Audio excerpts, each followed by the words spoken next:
Good evening. A stubborn fire continues to burn inside an East York high-rise, a fire that's been going since last Thursday. Fire officials say it's one of the most complex fires they've ever tackled, and tonight, hundreds of residents remain displaced as the fire continues to smolder behind the walls of the building. CTV's Janice Golding is live tonight at the scene with the latest. Janice. Hi, Michelle. Yes, fire crews continue to work around the clock trying to get at material burning between the two buildings behind us here. Everything is broken. Rose shows us video of her condo, a hole in her wall, an appliance hanging in her kitchen, and food rotting all over the place after power was shut off to her building. My unit is totally damaged because we're in the wall. Totally damaged. Everything garbage. And Rose is just one of hundreds of people displaced by a slow-burning blaze between two condo buildings. Access to getting to this is next to impossible for our crews. Toronto's fire chief showing the media today what's burning. Combustible particle board in the expansion joint between 11 Thorncliffe Park Drive and 21 Overley Boulevard. We can't access it.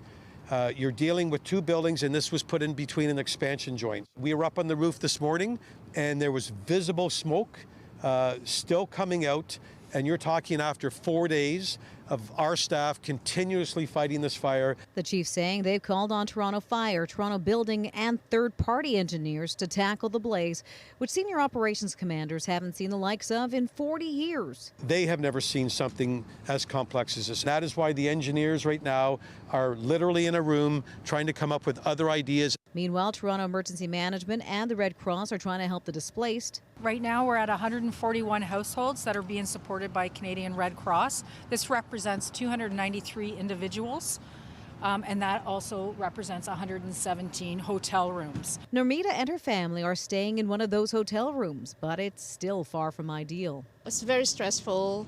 We can't go back to work. We're supposed to get our uniforms. And Fina says he's also struggling. I've been staying with my friend. Where? In Bowmanville. All the way in Bowmanville? Yeah.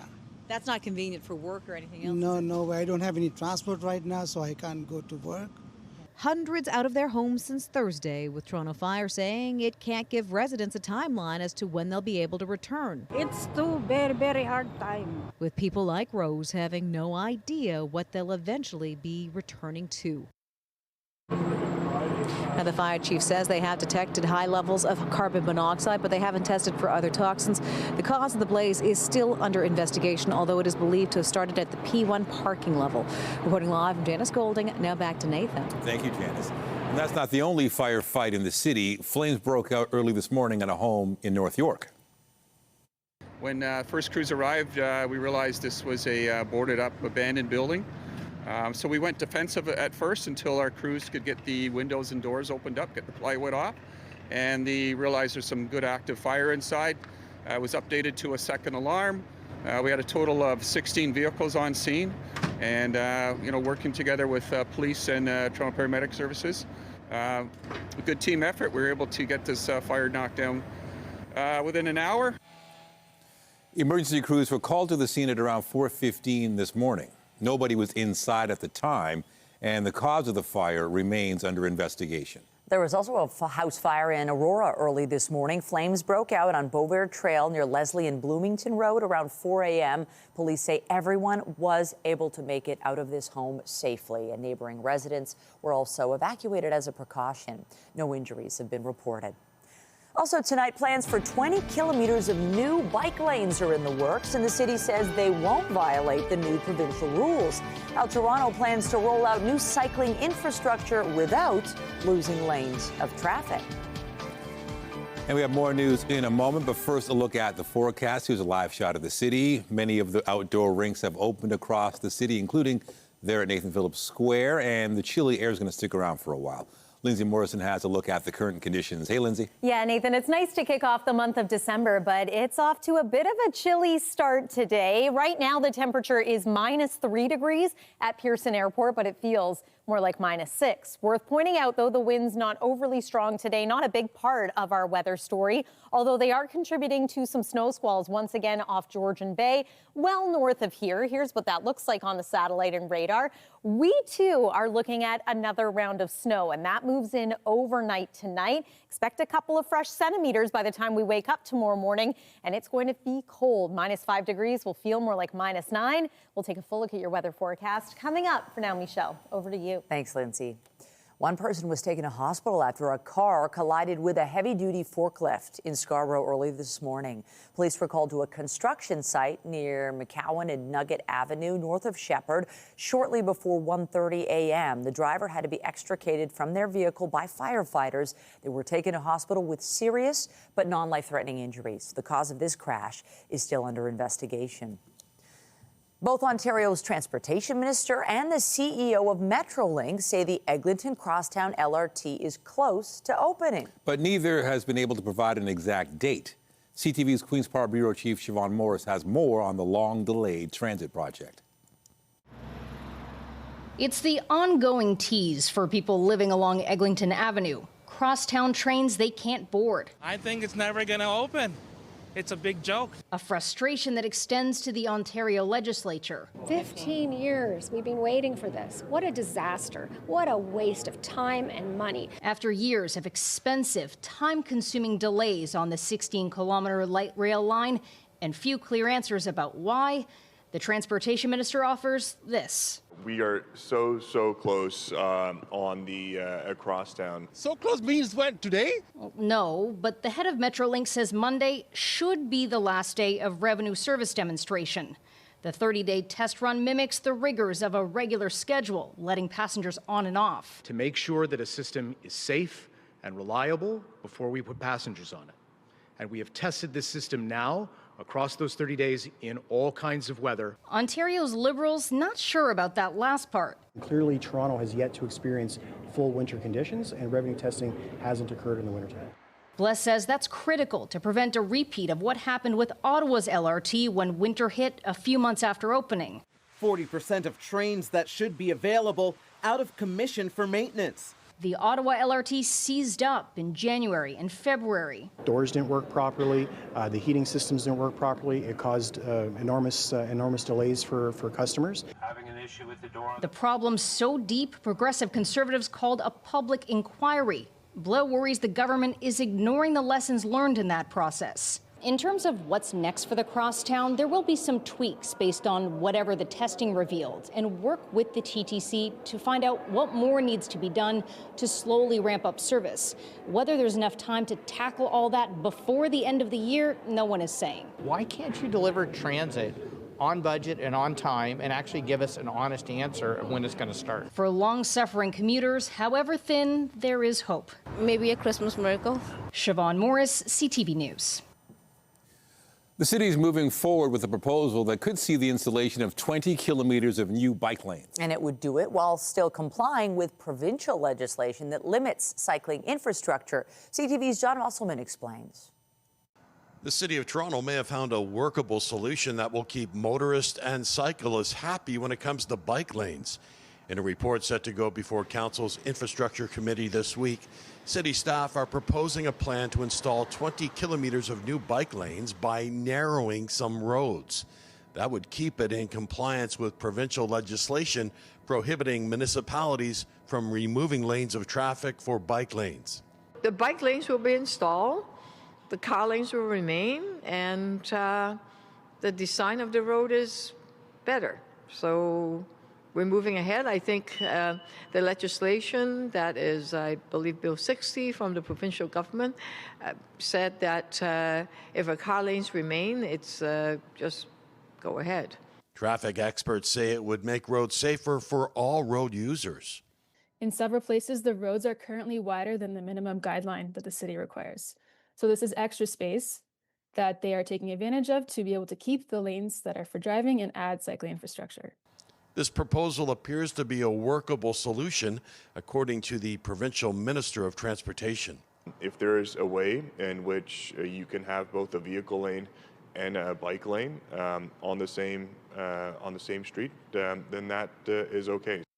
The city staff proposal recommends speed reductions on some roads that would need to be narrowed, and in some cases, parking spaces would need to be removed. One example would be narrowing the lanes on Kingston Road.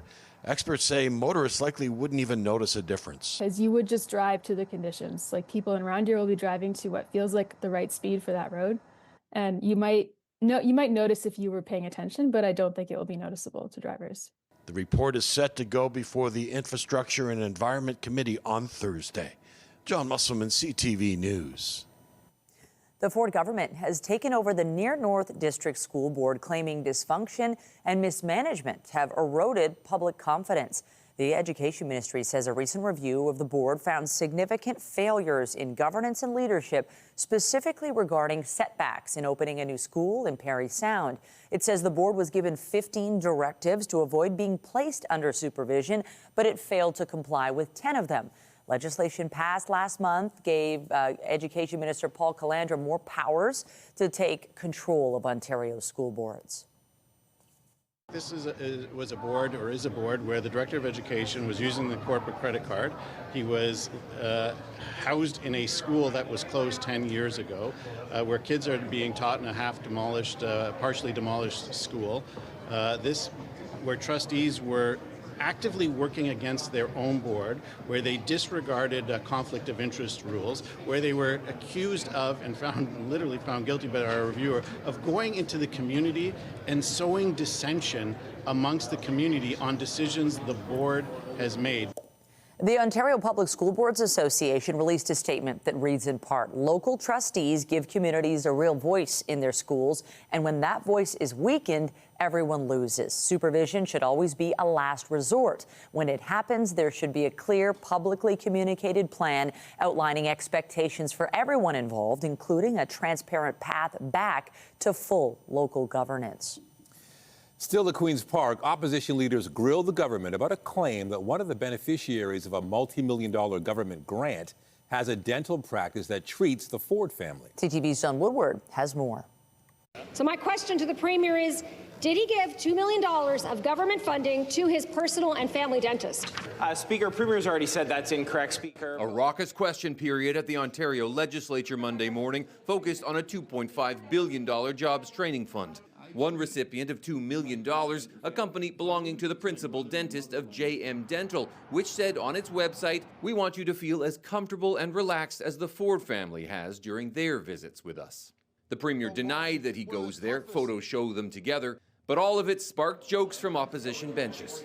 Trying to get an answer out of this government on anything to do with skills development fund is like, it's worse than a root canal. And I've had quite a few. I will say, I think the Premier is really putting his money where his mouth is. This is just the latest recipient of the Skills Development Fund to have their connections to the Doug Ford government examined in the wake of a scathing Auditor General report that found that political staff overruled bureaucrats about where the money was going more than half the time. That money, for example, going to major PC party donors. One recipient got money despite a forensic audit that is now being investigated by the OPP. Almost $10 million went to a nonprofit operating out of a venue licensed as an adult entertainment club. $10 million is a lot of money. Opposition MPPs questioning bureaucrats in a committee room Monday afternoon, learning even with this scandal, the approvals for the next round of grants will still be done by the minister. Just to be clear, it will still be the minister who decides who gets what funding. Is that correct? So the way that the SDF is designed is that the staff provide their information and the minister decides. So that's not changing. As for that dentist, days after we visited their office in person, an executive said they had no comment, but that claim about the Ford family has now been removed from their website. John Woodward, CTV News. The union representing workers at the city's Community and Seniors Housing Agency says a tentative deal has been reached with its employer. News of the deal comes after workers voted overwhelmingly in favor of a strike mandate early last month. CUPE Local 79 represents more than 800 workers with TCHC and TSHC. The union says full details of the deal will be shared publicly once it's ratified by its members. A report card has been released on the state of new housing in Ontario, and Toronto has received a failing grade. The report, done by Rescon and the University of Ottawa's Missing Middle initiative, assessed the state of housing sales and construction over the first 9 months of the year. It looked at 34 municipalities in the GTA and Greater Golden Horseshoe region. 17 received an F, with another 9 receiving a D grade. The remaining 8 municipalities were graded C or higher. The authors of the report also say the decline in new home construction has a direct impact on the city's labor market.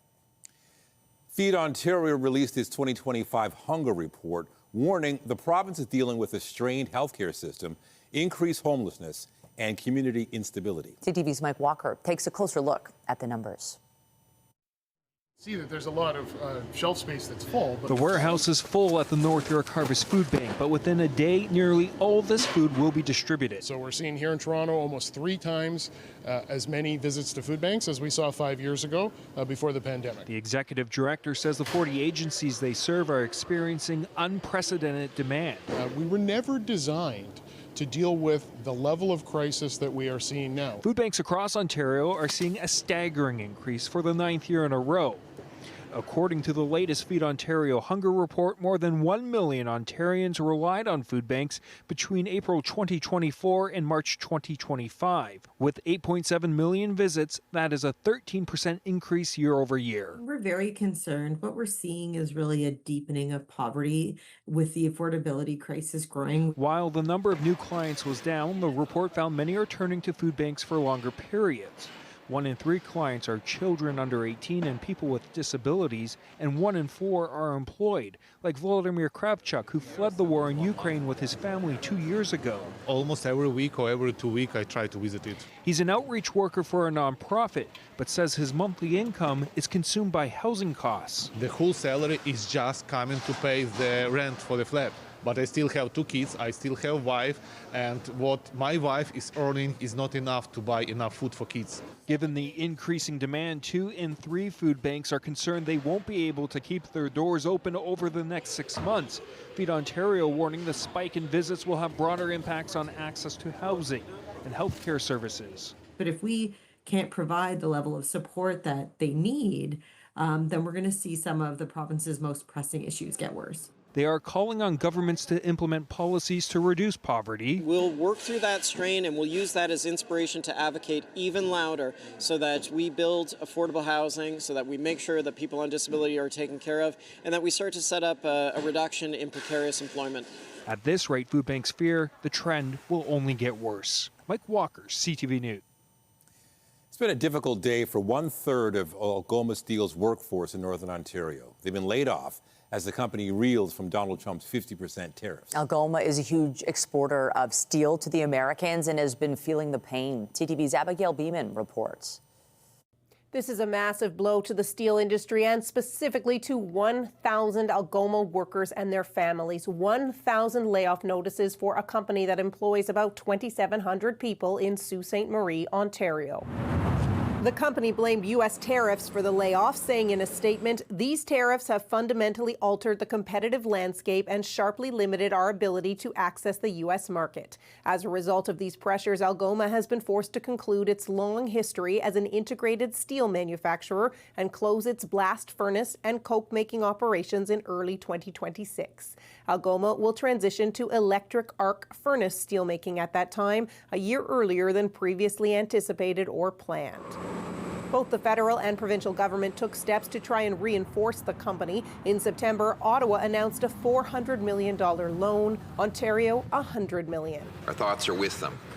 The Prime Minister looked them in the eye and promised he would protect their jobs, that he would negotiate a win, and I quote, have a deal by July 21st, but it was a bait and switch that is costing people their livelihoods. My team and I have been in contact with Algoma's leadership team. We absolutely have every confidence in the Algoma workers as they're going through this hardship, and we will make sure that we support them as they're developing new products and also accessing new markets. No specifics from the feds about how they will support them, while Ontario says it's launching a local centre for impacted workers, including retraining. The layoffs take effect in March of next year. Abigail Beeman, CTV News, Ottawa. The Prime Minister shuffled his cabinet today in the wake of the resignation of one of his ministers last week. Montreal MP Mark Miller was sworn in as the Minister of Canadian Identity, Culture and Official Languages. Miller served as Immigration Minister under former Prime Minister Justin Trudeau. He replaces Quebec MP Stephen Guilbeault, who resigned from cabinet last week. Public Works and Procurement Minister Joel Lightbound had the role of Quebec Lieutenant added to his portfolio today, while Julie DeBruzen retains her post as Environment and Climate Change Minister, but also inherits the Nature File. A Canadian citizen is one of 4 international activists recovering from injuries after allegedly being assaulted by Israeli settlers in the West Bank. CTV's Colton Prail has the latest details amid a rise of settler violence. A Canadian woman and 3 Italians were attacked in the early morning hours Sunday in the village of Ain el-Duke near Jericho in the West Bank. The woman from British Columbia, who asked not to be identified, says masked settlers armed with rifles and clubs beat her and her companions in an attempt to intimidate them. They proceeded for at least 15 minutes to attack and beat us brutally. I myself was kicked repeatedly in the head, in the ribs, in the hip, and in the thigh. They poured gasoline on us and threatened to burn the house down. In the past month, the woman is part of a Palestinian group which places international activists in the West Bank to try to deter settler violence. She says attacks in the Duke region have become a daily occurrence over the past 2 months. In a statement, Global Affairs Canada says it's aware of a Canadian citizen injured in the West Bank, but can't provide further information. Canada condemned violence committed by what it calls extremist settlers and opposes any actions or talk about the annexation of the Palestinian territories, calling the settlements illegal. Meanwhile, the United Nations says there were over 260 settler attacks across the West Bank in October, the most in any month since 2006. Meanwhile, the Canadian woman says she and her colleagues will return to the community of Duke, where they were attacked, once they recover from their injuries. What happened to us is terrible, but it's nothing in comparison to the Palestinian experience. Last week, Germany, France, the UK, and Italy said the increased attacks risk undermining the success of a Gaza peace plan. They're urging the Israeli government to reverse its settlement policy. Colton Prail, CTV News, Ottawa. In Ukraine, 4 people were killed in a Russian attack on the eastern central city of Dnipro. 40 others were injured, some seriously, in the strike that hit service stations, other businesses, and an office building. The industrial city and the surrounding region have faced repeated Russian missile and drone attacks that have killed civilians and damaged housing, industry, and infrastructure. And in Paris, Ukrainian President Volodymyr Zelensky met with his French counterpart. The two joined a call with about a dozen other European leaders who showed support after weekend talks between Ukraine and the U.S. to revise an American peace proposal. Today, Zelensky said his country's priorities in peace talks were to maintain sovereignty and ensure strong security guarantees, and that territorial disputes remained the most complicated. Emmanuel Macron insisted that only Ukraine could decide on its territories in peace negotiations. Pope Leo XIV is continuing his visit to Lebanon, urging priests and nuns to offer hope and love in the face of injustice and oppression. The pontiff visited the Our Lady of Lebanon sanctuary north of Beirut today. He told the gathering it is especially important to offer hope to young people and make space and opportunities for them in the church. The Pope heard from Lebanese priests and nuns about the difficulties and joys of being Christian in a region torn by conflict. He arrived in Beirut yesterday after a visit to Turkey that began on November 27th. In Washington, U.S. First Lady Melania Trump revealed this year's White House holiday decorations. The theme is Home is Where the Heart Is. The East Room is decorated in patriotic red, white, and blue and national symbols. They include golden eagle tree toppers to highlight next year's 250th anniversary of the signing of the Declaration of Independence. The official White House Christmas tree is also decorated with gold stars honoring families that have endured the ultimate sacrifice due to military service. And a special Christmas tree is getting a lot of attention in Brazil. Look at this floating tree installed at a beach yesterday. It marks the opening of the first edition of Christmas in Rio. The structure is 80 meters high and is illuminated with more than 2 million LEDs. More than 650,000 people are due to visit the tree throughout the holiday season. And I'm Pat Foran. Coming up on Consumer Alert, are you planning to take a trip out of the country anytime soon? If so, when is the last time you checked your passport? A woman says she was detained and refused entry to Costa Rica after her dog chewed her passport. I love that story. That's just ahead. Well, so long November. I think so many of us are going to remember this past month for the early snow we got on the 9th, nearly 10 centimeters, in fact. Now it's December. We typically do see a little more snow in this month, and we're going to get a couple of centimeters tonight. So we'll take you through the weather forecast coming up. It is Monday, though, so Toy Mountain is visiting another school. This week, CTV's Andrea Case is visiting St. Dominic Savio School in Scarborough. This 2025 Ford Bronco Big Bend drives fabulously from Whitby to Scarborough. We're here at St. Dominic Savio Catholic School. Our second stop on the Toy Mountain School campaign. We are at St. Dominic Savio School. St. Dominic Savio was a child who became a saint. Now, I'm getting all emotional just thinking about this, so I'm going to bring in our principal here to tell us a little bit. This is your first time that your school is involved in helping build a Toy Mountain. Why is the school involved? Yes, that is correct, and we are very excited for this opportunity, and we are just overjoyed, and the kids have been working so hard, as well as the classroom teacher, Mrs. Caruso.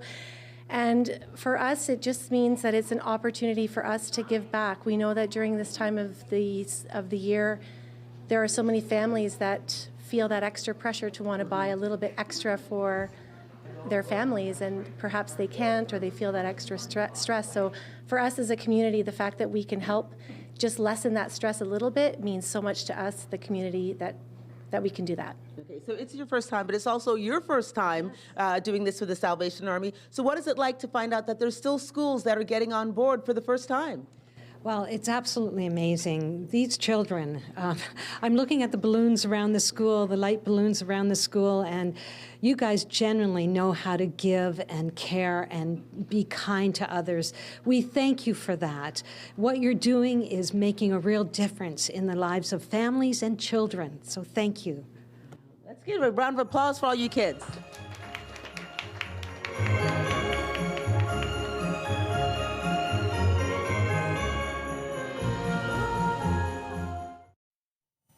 Your passport is, of course, an important document, and it must be kept in excellent condition when you're traveling. A woman found that out the hard way after she was refused entry to Costa Rica due to her passport being damaged.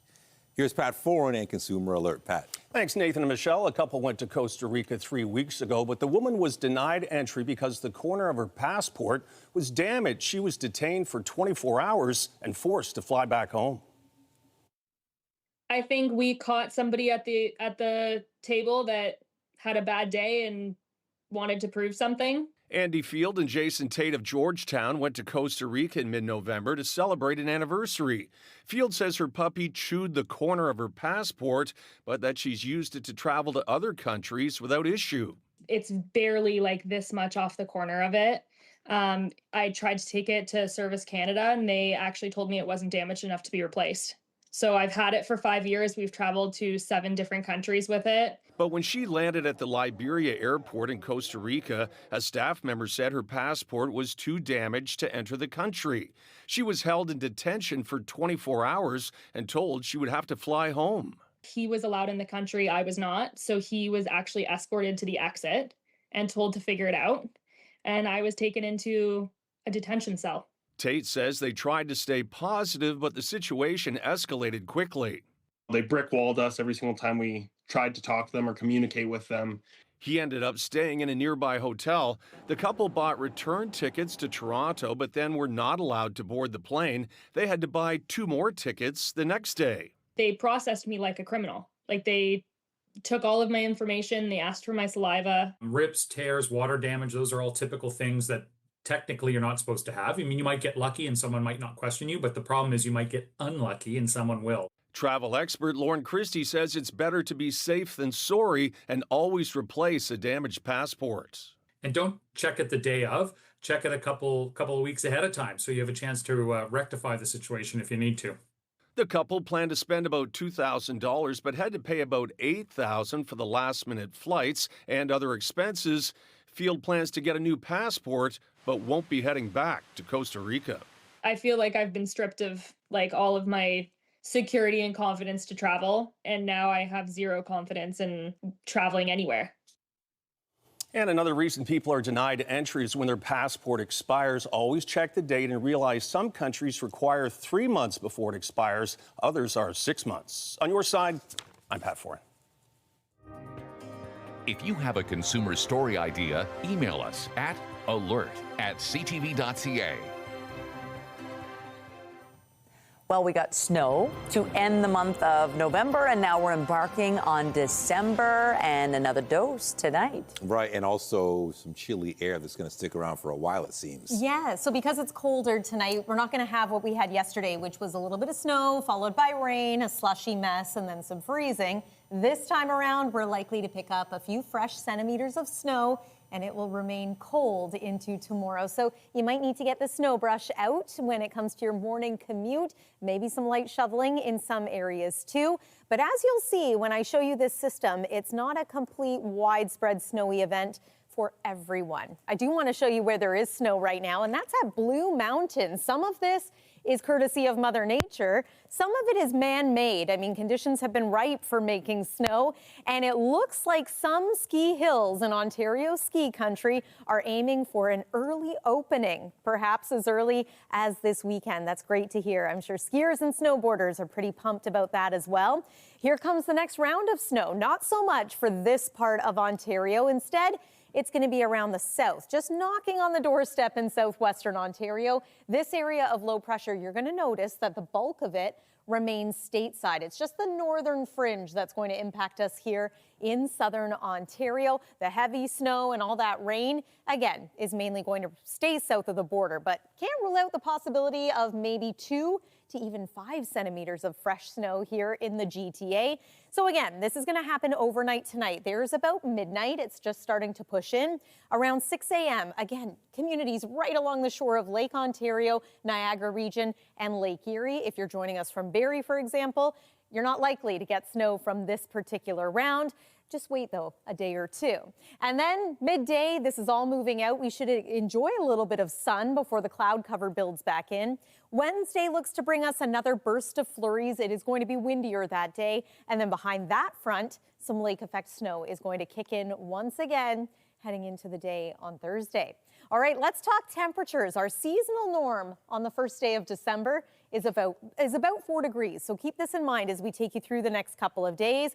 Cold tonight, -5 degrees will feel more like -9. And then tomorrow, while this is a bit of a slight improvement from today, warmth-wise, 1 degree, again, is still below average. And we look to be that way really through the next 7 days here. So quick look at what you can expect as we go forward. So -1, so we're back below freezing for both Thursday and for Friday. A little more in the way of sun mixing in. Some pretty chilly overnight lows as we progress through the middle of this work and school week. Let's talk about the weekend. Saturday brings the possibility of a few flurries. At this point, it looks like it's going to be a mostly cloudy weekend. And then we get another blast of colder air. Look at these overnight lows, perhaps -11 degrees, -10 into Monday. And those are core temperatures. It's likely to feel even colder than that once you take the winds into consideration. That's the forecast for now. This year marks the 30th annual Toy Mountain campaign. Tomorrow night, we will be in Mississauga. But tonight, Andrea Case is showing us how the staff and students at St. Dominic Savio School in Scarborough are helping build a mountain of toys. These are your kids. How proud are you of your children? Because often you have assignments for your students and they may or may not do it or may not be so excited. Was this a tough sell for your students?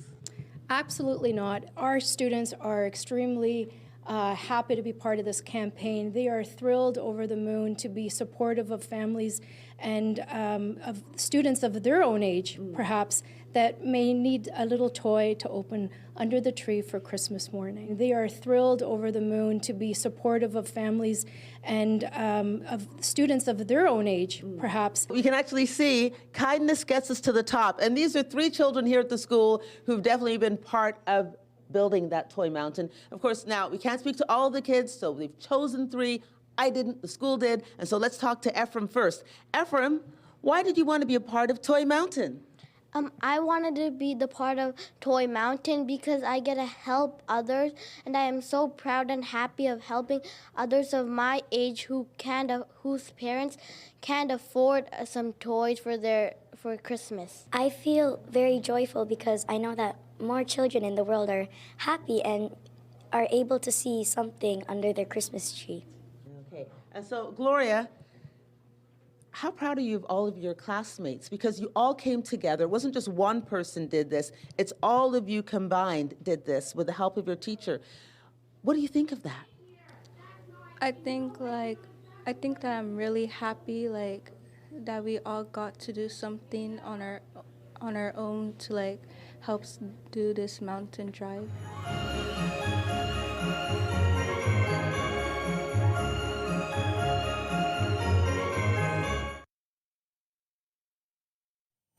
The head coach of the Ottawa Charge announced she's battling breast cancer as a new women's health initiative begins for the PWHL. But as our health reporter Pauline Chan tells us, Carla McLeod says she is determined to stay behind the bench. An announcement from the Ottawa Charge said 2-time Olympic gold medalist and Ottawa head coach Carla McLeod has been diagnosed with breast cancer. McLeod says, "Hearing those words was incredibly difficult, but I want everyone to know that I'm going to be okay." She adds, "I'm incredibly fortunate to have an exceptional medical team guiding me, and together we have built a treatment plan that gives me tremendous confidence in the road ahead." The diagnosis comes as the PWHL is embarking on a new partnership with BD Canada, an international medical technology company, to advance women's health. So Breast Cancer Canada obviously is thrilled to hear that BD Canada is partnering with PWHL to advance women's health. Certainly breast cancer is a topic we're still looking at 1 in 8 and over 50 different types of breast cancer. Kimberly Carson says early detection is key, and the latest guidelines mean women age 40 are now covered for breast screening in all provinces except Quebec and Alberta. You can self-refer, which means you don't need a doctor to tell you that you can go. You can actually go and present at a clinic yourself and ask for a mammogram. The 43-year-old McLeod says she plans to work as much as possible in the coming weeks and months, something Carson says is not uncommon. Because there's so many different types of breast cancer, it really depends on how quickly it's been caught, what stage they're at. But certainly, yeah, I mean, if it was caught quickly at an early stage, she may not even need chemotherapy. She may be just going through some surgery and some radiation, and she probably can actually continue to work. McLeod is even counting on being able to travel to Czechia to coach there in the new year. The new BD partnership with PWHL is aimed at promoting equitable access to testing and treatment for women, empowering women through sports, and strengthening communities by supporting women, patients, and caregivers. Pauline Chan, CTV News. Real estate agents in the GTA stepped up at a coaching session with much-needed holiday donations for young families. The sessions were free with a donation. CTV's Beth McDonnell has the story. There's always someone a bit smarter. Strategies for GTA real estate agents to improve was up for discussion at the Pearson Convention Center in Brampton.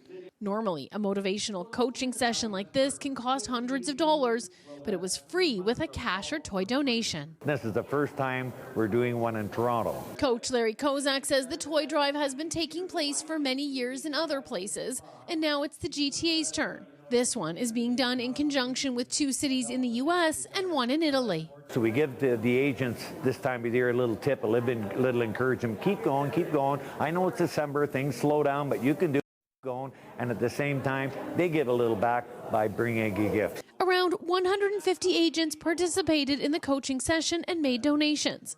Gary Betts brought a race car and a doll. I think it's a fantastic idea. I know they've been doing it in the U.S. for a number of years. I think most families are going paycheck to paycheck, trying to just hang in there. So any little bit that we can do to give back, needs to be done. Manjot Kaur gave a play kitchen set. I feel so good that God has given us enough that we are able to give to people who really need it.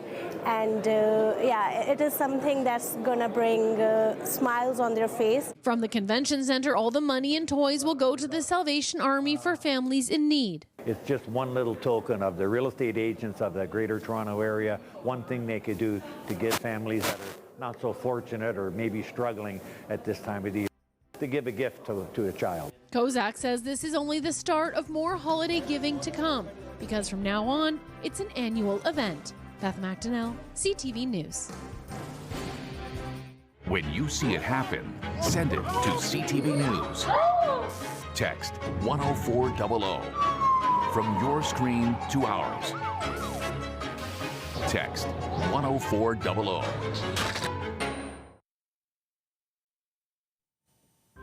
On the markets, the dollar started the month down, falling to 71.44 U.S. Crude oil was up 77 cents to close at $59.32 U.S. a barrel.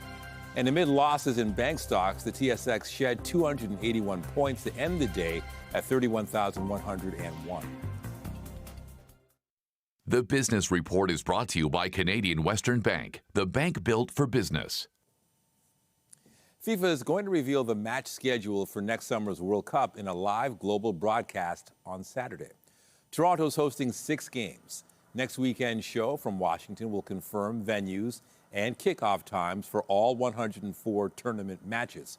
FIFA says the process is meant to create optimal conditions for players and fans, and where possible, allow viewing across multiple time zones. On Friday, a draw will determine the World Cup's 12 groups of 4. This is where Canada's Olympic and Paralympic hockey teams will play some of their games during the Olympics in February. And we learned today there will be test events at the venue in Milan, Italy next month. The ice will be tested, as well as ensuring facilities for spectators are functioning properly. Olympic organizers are racing to complete the rink in time for the games.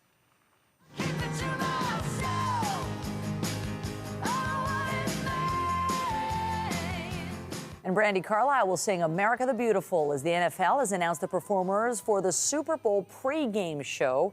4-time Grammy-nominated singer Charlie Puth will also take the stage to deliver the national anthem in Santa Clara, California. And Grammy-winning R&B star and actor Coco Jones will perform Lift Every Voice and Sing during the February 8th show. Just ahead, capturing big adventures in the great outdoors. A new exhibit reveals what happens when young women are given exciting new opportunities to explore. But first, let's check in one last time with our Andrea Case, who visited St. Dominic Savio School as part of our 30th annual Toy Mountain. So we were just talking about the fact that this is the first time for the school to be taking part. You heard what the kids have to say. How's your heart feeling right now? Actually, it was very emotional. Listening to the children, and you all have to know, children, that it's more than just a gift you're giving. You're giving hope to a family that some of them haven't had hope for a very long time. So thank you. Thank you so much. You're seeing the children. We're going from school to school. How are you feeling? It's emotional. The commitments of the children, the commitments of the teachers, the principal, the school. It's heartwarming to see the commitment to each and every one of their communities. Merry Christmas from St. Dominic Savio Catholic School.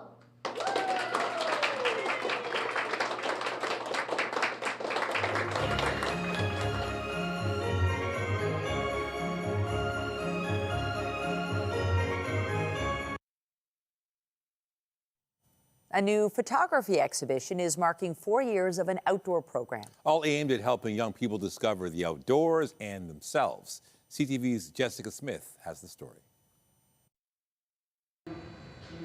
Bringing the great outdoors inside in a new photography exhibit. This show and this gallery is documenting the women's cohort that is made up of young women and girls who got a chance to step outside with us year after year to Quebec, to Alberta, and to Vancouver. The photos showcase 4 years of mentorship-driven outdoor programming with the Kickback Foundation, who works to create opportunities for youth in underserved communities. Is a nonprofit out of the East End bringing opportunities to a wide range of youth at the intersections of art, education, and sport. The 24 photos features the female participants captured by visual artist Isabel Okor and photographer Yasmin Omar. Having that safe space, I think especially when I put the camera down, those late conversations where they were talking about their lives and being vulnerable and opening up were so important in the process. It was so inspiring, honestly, especially just seeing the courage and the willingness the girls had to try everything. They were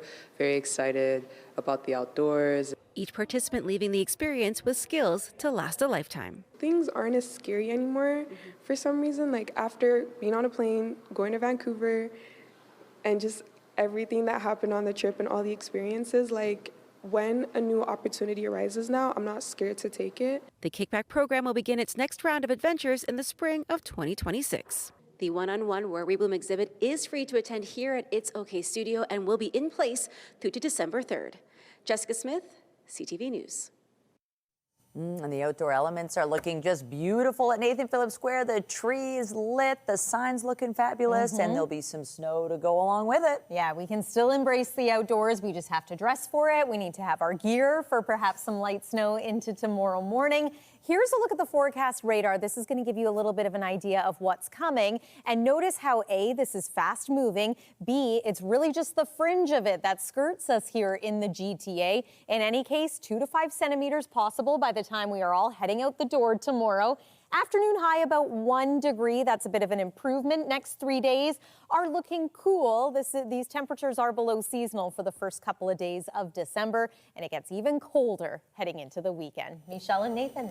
Thanks, Lindsay. That's it for us, but be sure to join Omar Sachedina at 11 for CTV National News, followed by Zoraida Allman with your next local newscast at 11:30. Anytime our coverage continues anytime on CB24 and at ctvnewstoronto.ca. For Lindsay Morrison and all of us here at CTV News, thanks for watching and have a great night.